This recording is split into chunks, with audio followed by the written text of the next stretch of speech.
How would you end a relationship that is built on blood covenants? This is the tragic love story of Mapalo Masiko and Kalawayo Nweka. This story indeed ended in a tragic way, and the story behind the event that took place is quite graphic, and trigger warning is advised. Now, Mapalo and Nweka were said to be lovers, and Mapalo is said to be a 21 years old nursing student of Chitambu College at Copper Belt Province in Zambia. The same school Nweka was said to have attended. He was said to have finished his studies in the college, while Mapalo was said to be in her second year of nursing. Now, it is unclear how they met. Nobody knows how they met. Maybe it's in the school or somewhere else, but we would believe it is in the school because there are so many photos showing them in the campus background, in the school background. Maybe Mapalo came to register as a new student, and maybe Nweka saw her and maybe saw her that she was pretty and loved her and decided to ask her out, and they started dating. Now, it is also unclear how long their relationship have lasted.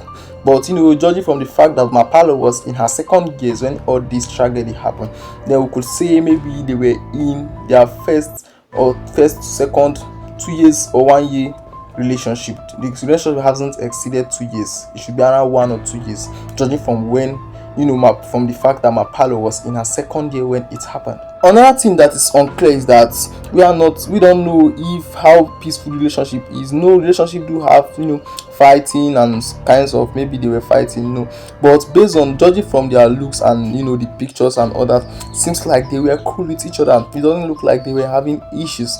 But maybe the fact that Nweka was about leaving the school, so Mapalo decided to move on with her life, maybe to look for another guy. Since Nweka was done with the school and was going to leave the school, then maybe she decided to look for someone else that she would date. Another story that we are hearing is that Mapalo has already decided to move on with her life, like has already moved on with her life before she decided to officially end the relationship with Nweka. The problem is that they had a blood covenant, and according to Nweka, he said he already engaged Mapalo, and it did not make sense to him why Mapalo would suddenly want to leave the relationship even after their blood covenant and their engagement. On Sunday, the 13th of December 2020, Nweka and Mapalo decided to meet, where Mapalo had the intentions of ending her relationship with Nweka. She had met someone else in the name of Patrick,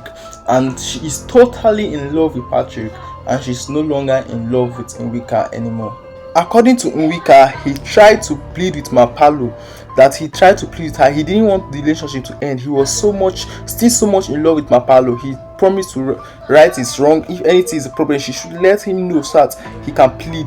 But she wouldn't listen. It was clear that she was no longer in love with Nweka, and she wanted to end the relationship. She needed the relationship to end at that moment. It was said that Mapalo made it clear to Nweka that she can no longer continue the relationship, that she's in love with this her new Patrick guy, and she can no longer come back to him, Nweka. And Nweka started talking to her and lured her that they should have a stroll, that they should take a stroll, and Mapalo agreed, and they took a stroll in the campus and ended up in a bush inside the campus. And then Mapalo said he tried to talk to her that they should give the relationship a second chance. Nweka sorry said he tried to talk to Mapalo that they should give the relationship a second chance, but Mapalo, which is the girl, refused and said that she is bent on her decision. She can't go back to her on her decision, that she's now in love with Patrick. However, Mapalo made an offer to Nweka, an offer that seems to be very tempting, but I do not know the end game of that offer.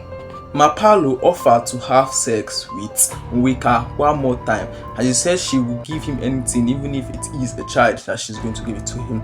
But she's no longer in love with him. She's no longer in love with Nweka, but now she's in love with Patrick, the other guy. Now, it's unclear to me why Mapalo would want to carry a child for Nweka even when she doesn't love him anymore.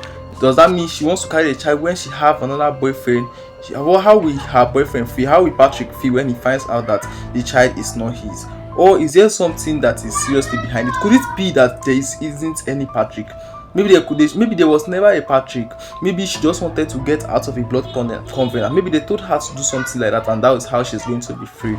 Or maybe just stuff like that, different things could be the reason why she would want to carry a child for him when she no longer loves him. Because I believe that she was younger, so much younger, when she got into that blood covenant. Maybe at the time she died, she was 21 years, so maybe then she was around 19 going to 20 when she did the blood covenant. And I believe that it was Nwika who pressured her to, to carry out that covenant, because she was young, and him, it seems like he is so much into her and he so much loves her, like he claimed. Maybe that was why he knew what blood covenant is. Maybe she didn't even know what it means, and now this is how it happened. However, Nwika took the offer, of having sex with Mapalo, and they slept with themselves in the bush. And after everything, they started having issues. I wonder, how would a girl want to break up? Why would Mapalo want to break up with Nwika and still decided to sleep with him, and to have sex with him, saying that she wants, even if it's to carry his child, she doesn't care, but this is the last time? How is that going to end a relationship? Because that is also just going to add fuel to the relationship. After that, after having the sex, Mapalo, Nwika tried to talk to Mapalo, to plead with her again, thinking that she's going to accept him after making the love, after they had finished making love. But it was clear that Mapalo was very certain about her decision, so she said she is not going back. They are not coming back together. That was where it dawned on Nwika that Mapalo was dead serious. She was seriously serious about what she was saying. It was at this point that Nwika got hold of Mapalo's neck and choked the life out of her, choked her until she lost her life. As if that was not enough, he took a tree branch. He took a tree branch and used it to smash her head open into two, just like opening a book. That's what he did. He did that atrocity there in that bush. After Nwika finished, killing Mapalo, he took his phone and called one of his friends, and explained everything that just happened to him. He explained everything and was not even remorseful about it. He was even saying that if she should survive, then she should be thankful to God, because he doesn't even want her to survive. And after saying that, he told his friend where she is, the location, so that they can come and pick her body, that they can come and get her body. And he also told his friend that him too is going to a place to go and by him own self, go and take his own life, and also gave him the location to where they are going to say his body, and promised, said that he's not going to lock his phone, he's going to leave it open, so there wouldn't be need for password in case of any investigations, in case they want to be sure that he was the one that did it. So he's not going to lock his phone, and this is where he's going to be, his body, his corpse. Soon afterwards, Mapalo's body was found in the same spot where Nwika told his friend to come and check. And they also found Nwika's body also in the same school compound, not too far from where Mapalo's body was, and he was said to have committed suicide and killed himself by hanging. He committed suicide by hanging. I don't have much to say, but what I will say is that I think Mapalo shouldn't have, offered to give Nwike sex again. That was wrong, and she shouldn't even have allowed him know that she has a new person, another person. He shouldn't be aware of it. If she wanted to break up for him, they must not see. She should have find a way to break up without making him know all these things. But there are some things that is going on. Would it be, according to some people, are saying that everything happened, that the blood covenant played a role in what happened?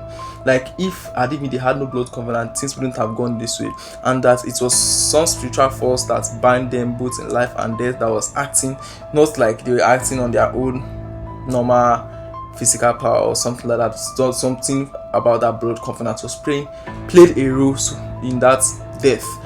That was what people are saying. I don't know. What do you think? Is it true? Do you think it is that blood covenant has a hand in their death, or it's just normal, or that blood covenant could be the reason why that tragic thing happened? I don't know.